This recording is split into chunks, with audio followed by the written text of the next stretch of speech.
What's going on, Flix Talkers? Welcome back to the channel. I have a special guest, Elliott, here. Someone that this is perfect to talk spoilers about because you have seen, well, you have a screener copies, meaning you have advanced copies of Lovecraft County. But do you want to let people know kind of how you're going, week to week as far as watching them?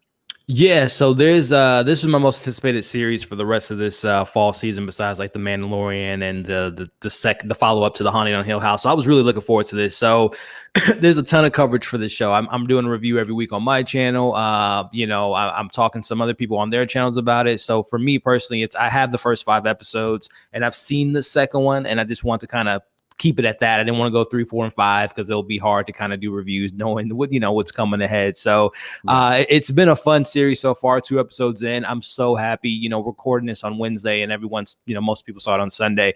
The reception, the praise that's been gotten is well deserved on all fronts, from the acting, the writing, the show creator. We in my reviews and a lot of people reviews, they always bring up Jordan Peele and J.J. Abrams as the executive producer, but Misha Green, the showrunner, the writer, she deserves everything right now because she's writing these characters. She's bringing that richness, that authenticity.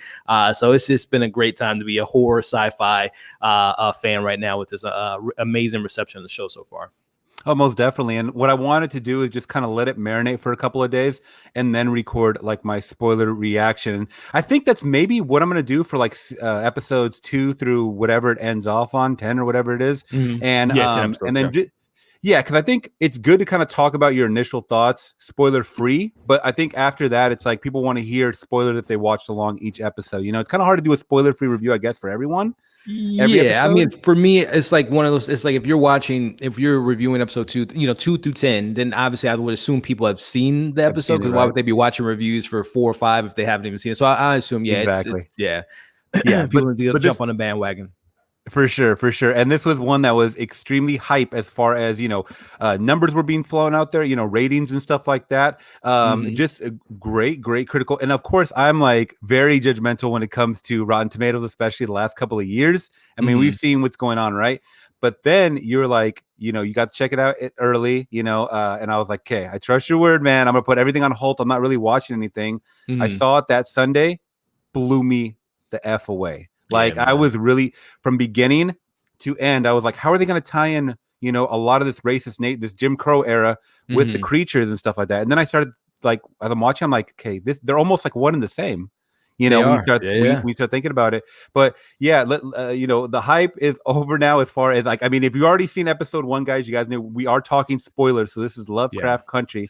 Spoiler, episode 1 spoiler, season 1. I keep forgetting to say season 1, episode 1 spoiler. So yeah, happy to be here with you. Like you said, you've seen episode 2. So don't let me predict anything. Lock it, man, lock it in, because I have a lot of predictions for the second episode. But let's go over real quick these first intro scenes. And this is when you first saw this introduction, just as far as the mind, the imagination of what's his name again? Jonathan Majors. As a Tick, Atticus Freeman. So we're getting, we get to see that he, was a war vet. We also get to see that he's very immersed in, the book reading, as far as he travels to that world. And then we get to see a lot of other destruction going on, and then we get to see the Jackie Robinson cameo. And I'm like, man, like the way they it's a lot of like symbolism here, you know what I'm saying? And then the thing with the what were your initial thoughts before I get into my thoughts, I guess, of this intro scene?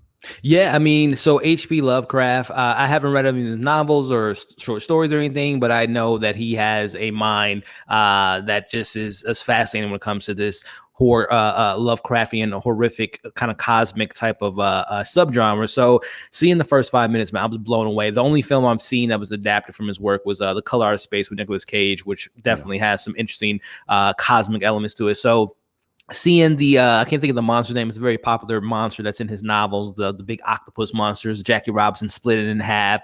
Seeing the war scene, seeing spaceships, seeing all like they had like Spartans in the background. I mean, this is like, to me, it reminds me of being a kid playing with my Power Rangers and playing with my GI Joes and mixing them into just a sci-fi festivity. So it was just like a mind of a genius seeing this opening scene, and just really set the tone for here's your sci-fi, but then the rest of the episode gives you the character development. So I just love how they hit you right in the mouth. Like, what am I watching? Like, it wasn't a slow drag. It put you right in the universe, put you right in Articus, our main protagonist's mind, and how he kind of thinks of things. Yeah, you went right in the trenches right away with Tick, and I love how they started off, black and white, and then they kind of panned out to, once you see the wide shot of all the pretty much War of the Worlds, just crazy stuff happening with UFOs and monsters, and I think I even saw like some things flying, like winged animals flying or something, and and then it starts to turn to color, and then you get this track of like a very, very old just vinyl music track with like some dubbed over commentary, about America's pastime and all. There's a lot of a lot of things you don't really know what to feel, but I know that it was very creatively like pieced together like a puzzle, and I really thought it was such a cool, unique way to introduce, like you just said, this character. And then I wanted to ask you, the woman in this picture. I mean, I don't know, maybe if they hint to it, they kind of hinted to it throughout. As far as the phone call back to South Korea, I'm assuming that it's a woman that he had a relationship with there. I don't know if they introduce her in the second one or more about it, but what were your thoughts about the woman being portrayed right there in the bottom left? Yeah, I mean, when you first see, her name's slipping me now. She's been in some other stuff, like more recently this year with the Dangerous Lies on Netflix. But Sorority Row too, I think, was she in that movie? Yeah, I think she was like on one of the MTV shows, like Road Rules or something. I mean, she's a Jamie something. I can't think of her name right now, but yeah, I mean, I knew that she was going to be an integral part in this season. Once you saw her at the beginning of the episode, then you kind of see the hints at it in the middle with him calling her. So to kind of answer your question, she's still a mystery. I'll just say that we don't fully know who this character is quite yet, 2 episodes in, but just seeing that there is something there, that what happened when he was fighting the war. Is it a love child in the mix? Is it a secret relationship that he had with her? Did something tragically happen to her? So definitely an interesting story, and there's a lot of mystery boxes. And we all know, again, going back to the incredible writing of Misha Green, but we all know J.J. Abrams loves his mystery boxes and loves to keep characters in the dark, heritages in the dark, and who has a certain birthrights, things of that nature. So there's that aspect of that. But yeah, very interesting character, and excited to learn more about her in future episodes. Yeah. By the way, her name is Jamie Chung, and she plays Jamie Chung. Gia, Ji-AH. So I'm thinking she's some kind of love interest, because over the phone, if that was her over the phone, I mean, it seems like, she says, you went back home, didn't you? And she said you shouldn't have. So that raises a lot of like mystery, at least for me, just like, why did she know something was going to happen? Did she know ahead, what was going to happen with the father, or and that kind of jumps to, my next set of questions with, the book of The Outsiders and Others. Now, there was reference about how H.P. Lovecraft, I didn't catch this the first time, how H.P. Lovecraft portrayed black people to be creatures. Was that like a huge basis off? See, I haven't read the books at all, but that was a basis for a lot of like, I don't know. I guess it was a huge basis in the book or something. Yeah, I mean, he's famously known to, it was during that time, and not making excuses for him, but let's just say he wasn't a fan of African Americans. So, which makes the whole idea of, Atticus and his father having a little bit of tension. Not only did he serve in the military, which during that time, America was not representing and in caring for the African American and minorities at that time. So he has beef with his dad in that sense. Like, why are you fighting this war for people that won't fight for you in America? And then the second side of it is like, okay, you're reading books about a man that some people quoted as a white supremacist. So it's a lot of tension there. But I love the line that Atticus says to the lady on the bus. It's just like the book that he was particularly reading. She was just like, he was a KKK representative or served in the Confederate Army. And he says, kind of more or less separating the art from the artist. I just see the stories for what they are, which is a very interesting kind of thread into, again, H.P. Lovecraft and him as an artist. But him, when you read his books and taking him outside of the books, is a different person. But yeah, I thought that was an interesting kind of adds little layers to the characters, and kind of shows you who this character is, and kind of how he, like I said, can sometimes separate the art from the artist, and seeing, the creative sides of people. Yeah, I most definitely agree, man. Yeah, and she also said, the protagonist is, someone that was in the Confederacy, and he says ex-Confederacy, and he goes, you don't Hmm. put an X in front of that. I love Yeah. when she said that. Yep. Someone who fought for slavery, you can't put an X in front of that. Yeah.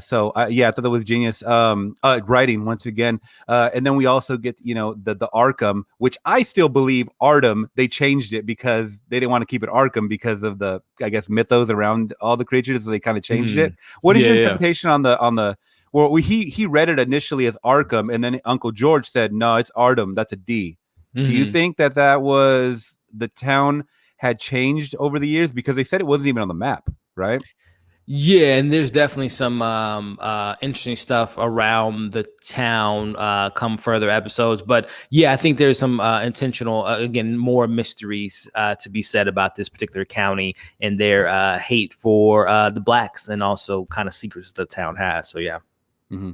Once again, I mean, tying the subject nature of that Jim Crow era, and by the way, the I guess the way they portrayed it, and this is why people either really love Quentin Tarantino or hate Quentin Tarantino, especially for the Hmm. timepieces. They don't understand why he uses like the N word so much, or Hmm. use so much racial things. Well, especially for the timepiece, I'm not talking about like Reservoir, like Pulp Fiction. I'm talking about like Yeah. a Django or something like that. Hmm. You have to kind of have that in there, to invoke certain emotions of realism to the time, and I think they balance that perfectly in this, especially when you saw that it was like a little diner or something like that, and it had white folks on one side, and it said sign that said colored, and they Hmm. obviously were not even being focused on it. Yeah. It's just subtle, like, and you see them laughing on the side and stuff like that, and they're not even paying Hmm. attention to this family over here, and it's little seconds like that, like 2-3 seconds of a clip that really is like, wow, like, damn, that was like, 60 70 years ago, something Yeah. like that. But it's like, Hmm. there's still things that are happening nowadays that have remnants of that. Yeah. It's great. Good. It was, I mean, again, authenticity is something that the word that came to mind with this first episode. And again, I think of a lot of people are saying, hey, is it like Watchmen? And the only thing I would compare it to Watchmen is like there is a thread of family tree and knowing your heritage. But one of the things I think is important about this show is that it has black creators behind it. Again, it has an African-American woman, has a bunch of African-American writers, and you can see, again, going back to what you were just saying, the authenticity of that time. They're not shying away from the racism. They're not just, all white people are all care and friendly with black. No, it's like, this is the true times that we're in. I love when they go back to Chicago, which I'm from Chicago, so I always get a little biased when I see my hometown there, but showing that love and how they were raised and their community and everything, and then seeing that one of the things I always love about movies or shows is road trips, and we get a road trip on this, and that's where we get that, like you said, that kind of that montage of how they're treated outside of their home of love and how the world looks at African Americans. So yeah, the authenticity that Green brought to the show and the writers is true and authentic and raw and honest, and not shying away from what was going on during those times. Most definitely. Now, going to some of the strong characters that stood out. I mean, I think the trio were all strong in their unique sense, but Letitia, man, Journey Smollett, good God, she really impressed me. And quote me if I'm wrong, was she or correct me if I'm wrong, was she part of a child show, like starting out? Yeah, was it Full House? I believe she was in back in the day when she was like literally a little kid. She So was she's in Full House, like I believe it was the either OG one, really? I believe so, or it was one. It was some, like, let me look it up right quick. I know it was one of those. Because I could have sworn it was like some Disney show or something. She's been acting for a while, so she might have been in Okay. that and a couple other things. But I know she's a child actress and was been acting since, like I said, she was a child, and seeing her other different shows. Gotcha. But let me see here. But no, she was going on to this character, Letitia Lewis. From the first shot you saw her, you knew she had swagger for days. You knew she was a no nonsense type of character, and has a interesting background. All these characters have interesting backgrounds, but there's some tension there with the family and her siblings, and her being a journeywoman and kind of looking for money and looking for she was in Full House for 12 episodes, and then hanging with Mr. Cooper, a couple episodes of Martin. That's what it was. NYPD. Hang on, Mr. Cooper. For me, that's what I remember. I don't remember the Full House thing, so maybe it was a season I missed. Denise, she played a Denise character for 12 episodes. But yeah, she's just such a great actress, and again, seeing her kick ass in Birds of Prey earlier this year. So she's just such a great actress. She demands your attention. She brings that kind of gravitas to that particular character of just a strong African American woman, and going on this journey with these two guys across the state to find Articus' missing father. So Yeah, no pun intended on that journey, man. But Mm-hmm. she definitely surprised me. Not surprised me because I know she's a great actress. I guess I haven't seen enough of her. Just in kind of like the side projects and maybe just the TV is what I remember her in. But Yeah. latest was the Birds of Prey, and I don't think they shine on her too much. She was a bird of prey. I guess they didn't focus on 100% that I would have liked to see a little more of. Mm-hmm. But in this show that we're seeing her in, she is blowing me away. Especially when we get to see her running from the monster. She's running. She's fully legit like Tom Cruise running in the woods, and I really like that. There's also that scene where they're in the diner, and she says like, "Get your shit, let's get the fuck out of here." Yeah, I love it. Yeah, it was so like realistic. When she heard that guy on the phone, she's like, "Get the fuck out of here!" She jumps in the car, and then she's taking over. She's like, my name ain't girl, it's Letitia motherfucking Johnson, or whoever it was. Yeah. And I was like, dude, she's really getting into this role so much. And once again, like you said, it wasn't just a damsel in distress. Like, she was really independent. She was talking about she had traveled. She had some things going on with her. Was it the brother that she met with in the house later? Yeah, both her brother and her sister earlier. I think her sister's name was Ruby, and she was asking, they were kind of, what do you need, Letitia? Do you need more money? So yeah, there's definitely something there to explore with that character. Yeah, the brother had was arguing with her that he had sent money. What happened?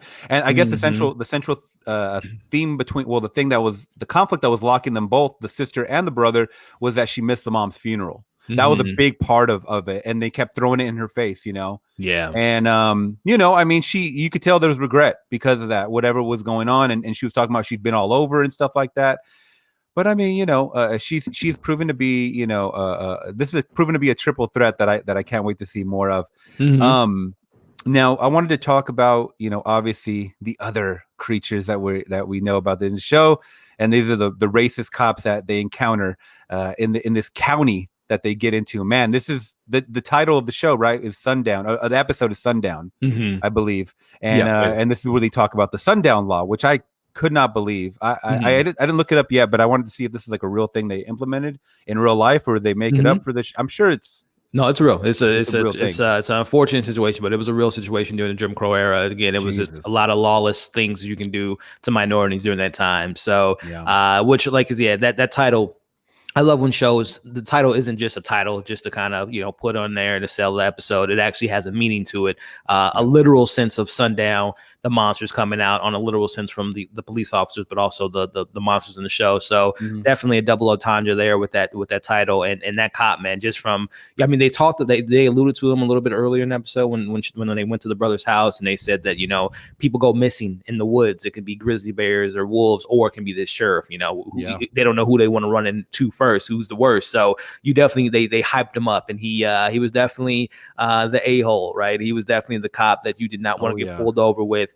And that scene, leading up to the whole getting out of the county within 5 minutes, that tension of going 25 miles per hour, can't speed or you're gonna get pulled over. And it's just so the thing that I loved about this episode, it felt so cinematic. It felt like I was watching a movie, like literally a mini movie. You learn these characters, you see where they're about. You meet we talked about Letitia and Atticus. We meet Uncle George, and we see his family, his situation, and there's a little bit of who was that lady in his wallet there, that picture that he had there. So it's definitely something to explore there. But seeing our characters, we're loving them. They seem like they're on the road. They're gonna be able to get where they need to be. And then that cop comes. So yeah, man, it was a great character to really piss you off.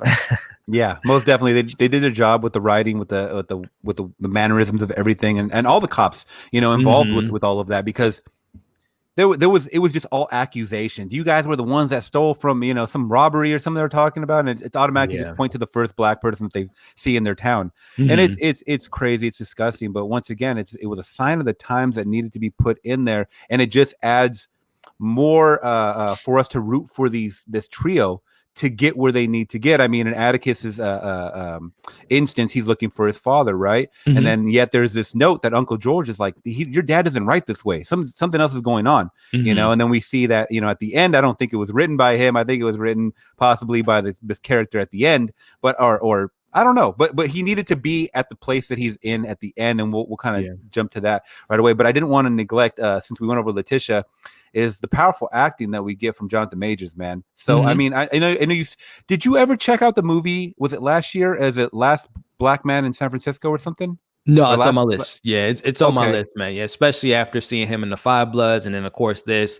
Mhm. I'm definitely looking up this man's filmography because yeah, in this throughout the episode, but as the scene that we're looking at now on the screen, that just the you can see the restraint, but you can also see the Mhm. frustration. It's all in the eyes. It's all in the performance. It's all in his mannerisms that he just wants to explode because it's just like it's the unfair treatment that he's getting, and again, it's the cops toying with him, just playing with him, and then he Oh makes yeah. him say what he says Yeah. to beg for his permission to do the U-turn. I mean, again, Oh this yeah. guy is giving Hollywood.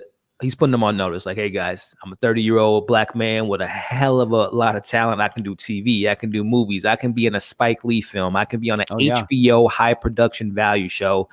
Where you at, Hollywood? So yeah, he's definitely on blast with this first episode, and I hope this show puts him on the the top of everyone's priority list when it comes to hiring for these big blockbusters and also independent films. I don't want him to get lost into the whole big blockbuster thing. I still want him to. I've Oh heard yeah. great things about Last Black Man in San Francisco. We saw the Five Bloods this year, so I Five still want Bloods, him to yeah. do these kind of character driven independent films, but I also want to see him in some big budget films coming the next few years. Oh yeah, and I don't know if you saw some of the mock-ups, but like people have been putting his head on Green Lantern, like Yeah. that's kind of like their front runner. Also too, he does have a look that's you can put him in a timepiece, you can put him in a modern film. I mean, you want someone that's well-rounded, and the acting so far, from what I've seen, Five Bloods, this show, I think he's great, and I want to go back and watch it. I didn't even know he was in Last Black Man of San Francisco. That was a movie I didn't even know where I could see it. I just saw it had limited runs when it came out I think it was last year, I believe. Yeah. And yeah, I need to see that one now that I know that he's in it. But he did a phenomenal job in this episode as far as the introduction. I feel like he was someone that was a soldier that came back from war, a vet, and he's really trying to figure out what's going on with his dad.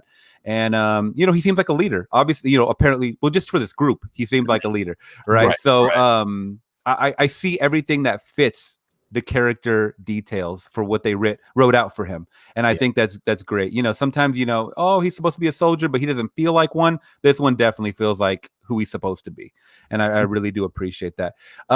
Jumping to a character that we see after the chase is this woman right here. I didn't look her up. Do you know much about her at all? Based on like her as an actress, or are you talking about the character? Oh no, the character in the show. Yeah, I mean, based on the first episode, she's a mystery, right? We don't know who she is. I think if you look her up on IMDb, they do give her name, which is Christina Braithwaite. And then you definitely learn who she is in episode two. But yeah, she's definitely again another as they say in the films with the red hat. Anything with red kind of is an indication for danger or something you should be worried for. So definitely a nice little motif that we get with this character. But yeah, she's definitely an interesting character come further episodes. Okay. I guess the way she interjects in that car crash and the way she looks at Atticus, I'm like, okay, she's definitely part of the house somehow at the end of the episode with this guy that we see at the end, because I mean she's trying to help him. She knows who he is apparently, so that's I'm assuming that's kind of what it is. But all right, let's jump. And they mentioned too this the same car that her dad left with, so there's that connection with her dad. Oh really? Okay, I must have missed that part. Yeah, the guy with the interesting scene where Atticus goes in the back alley and talks to that guy from the bar. He says, "Oh, he picked him up over a car." So that car is the same car. That just slipped my mind. I remember seeing it again today. But like, what was the purpose of shimmying that in there? I was trying to like figure out what was the purpose of outside of, again, maybe just going back, because there is a interesting thing about closeted black men, especially during that time. If you weren't, obviously gay rights were not even a thing during the 50s, but especially if you were a black man, that was, so I think, again, just kind of tied into maybe just some other undertones, like just, again, think of a man in a bar would be a straight-laced guy, but he, has some, some interesting relationships to say the least. So yeah, I haven't seen this character again since episode 1, so I don't know if he's a pivotal character moving forward. While we're on the topic, that was a scene that kind of just threw me for like a what the F moment, as well as this is just me personally. I do not like when they interject music from the time era and then like modern trap music into, and there's that one scene where he's walking out and they play some like modern rap song, and it kind of pulled me out 100%. I know a lot of people like that. A lot of people are fine with it, and some people just hate it. They did that with Django as well. Django, they put like a Rick Ross song or something like that, or some kind of it was a Tupac song at the end of the movie. and I was like, kind of threw me out. I don't know if you remember that. It was like some kind of Tupac vocals over a beat or something like that. And then it kind of threw me out because then you lose sight of the, the times of, they were played a whole lot of shaking going on just a minute ago, and then they got this trap beat going on. So just, what was your thoughts when you heard that? Does that bug you much, or does it, Again, not giving away too much and further things, but there are some contemporary music sprinkled in throughout further episodes. And I think they do that just for two things. Number one, not only just to sell the show and have millennials and younger audiences being like, oh yeah, I know that song, but also that encourages them to go to Spotify, to go to iTunes, to download the soundtrack for the show. So there's, it is a marketing ploy. But as far as like in that scene, yeah, it is a bit like, because like you just said perfectly, it was just like, 2 minutes ago we were playing, people during that time, that music then, and then you kind of switch it up. So it does kind of be a little bit jarring. But again, I think everyone has their own, like, some people might have like that because it was modern and they know who that artist was or whatever the case may be. And like I said, HBO does have soundtracks for all their shows. So it's just another, something that comes with the territory, I guess. I was almost thinking a little bit too far into it, like where it could be like a parallel to like 2020, where it's like, people in Chicago were still like in that setting, so they were kind of almost like doing like some kind of like time, like overlapping or something like that. You know what I mean? Like it's a parallel of like what's going on nowadays. I don't know. Maybe I just thought too far into it. Like I was trying to think, why would they do this? But I've seen it done before. That's why I was just like kind of questioning a little bit. It can be jarring for sure, especially when you're used to it playing into these songs at that time. And then, like I said, when you come out of the left field with something new, it's just like, whoa, that's different. For sure. And then the biggest thing that I loved, like the last 15 minutes when we got to see the crazy monsters, and then of course the racist cops just being torn to bits. And what were your thoughts watching seeing all this on screen, man, for the first time? Well, first and foremost, and we're both fans of this, practical effects mixed in with CGI. It was just done beautifully, and gore, bloods, guts. It was just great. We all love our creature films, and when someone gets bitten out of left field and blood squirts on someone's face, and it's in awe, in pure shock. I was in pure shock. I was on the edge of my seat the last 10 minutes of the episode. I just thought that was so fantastic. But I guess something to also, when I thought about it, was just like, that's interesting. They're only attacking the white people. I wonder if these animals have maybe immune or attacks racism, and in particular kind of undertone of these creatures having maybe being controlled. So there is something to think about there when it comes to those creatures. So but it was fantastic, man. For a horror fan, that was everything I was looking for, and that was so awesome. Yeah, that's interesting that you said that about because I didn't even notice they were just kind of going directly after. I thought it might have been in a defense mechanism thing. I mean, the white guys were the ones that had the guns, so possibly once they're being fired at, they'll attack immediately. I mean, they did go after Letitia when she went to the car. So I mean, that was kind of like the closest thing they saw, and boom, they went after her. Also, but the cabin, when they entered the cabin, that felt like such a horror movie, like some kind of Sam Raimi, like Evil Dead type of deal. Especially when he started turning, when the cop started turning, when he got bit, the guy's like, shoot him, fucking shoot him. I was like, yes, this is like, this is what would happen in a movie. It was like a movie, man. Exactly. It said just like a movie, man. That was so well paced. It was the tension was there. The score that they put in, like you said, the friction, the tension in the room. Again, they're in there with the people that just tried to kill them 2 seconds ago. So it was like perfect. Isn't that crazy too? It's Atticus, he reads these authors that are racist, he or that have racist caricatures based on and then same thing, he's trapped in this room full of people. He's surrounded by this, yet he deals with it because that's what fits the character so much, is that he doesn't hold on to resentment. He knows that he's living in a racist world, and he's not accepted it, but I think he's learned to almost play their game to live, right? Because if you kind of just go, he knows that if he speeds, he's gonna get pulled over again. He knows that if he lunges at one of these cops and punches them, he's done. Man. So I think he's learned to deal with life in these times, and that once again, it's a huge character development that we get from him in the first episode. So And also, too, I mean, he was smart enough to put two and two together that he thinks they're vampires. Again, going back to his reading novels of sci-fi and H.P. Lovecraft, he was able to kind of put that together. Again, an average person wouldn't be like vampire. That would be the first thing that came to their mind. But he noticed how they were interacting and how someone got bit. They turned into something else. So yeah, again, he's a Swiss Army knife of sorts. He can army man. He's a sci-fi reader. All that good stuff. Great character. Very well said, Swiss Army man. I was thinking, just real quick, let me throw this back on the screen. The character on the top left, as opposed to the character on the top bottom, bottom left. I'm sorry.